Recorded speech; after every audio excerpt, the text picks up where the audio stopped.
Can spinal decompression help with degenerative disc disease? I have two vertebral discs, or vertebral bodies, which are the bones, the white, and then I have two vertebral discs. So which one do you think is degenerative? Right, if you guessed the right one, you're absolutely right. A degenerative disc is a thinning out or wearing down of that disc itself. This would be a healthy disc. So what happens when we do spinal disc decompression is we're trying to get the disc more healthy. And how do we do that? When we have spinal disc decompression, we're basically taking the patient and we're putting some harnessing in around where the disc degeneration has occurred. And we're adding some traction, or what we call decompression, of that disc to open it up and help get more fluid, oxygen, water, and nutrients into that disc to make it healthier and remain healthier.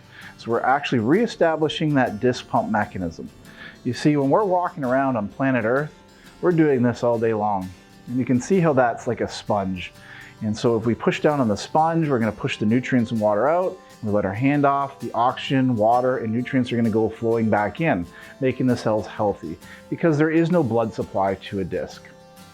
All right, so when we go back, we're looking at that decompression. We're taking that disc apart and we're going like this. We're reestablishing that pump mechanism. That's how we help degenerative discs.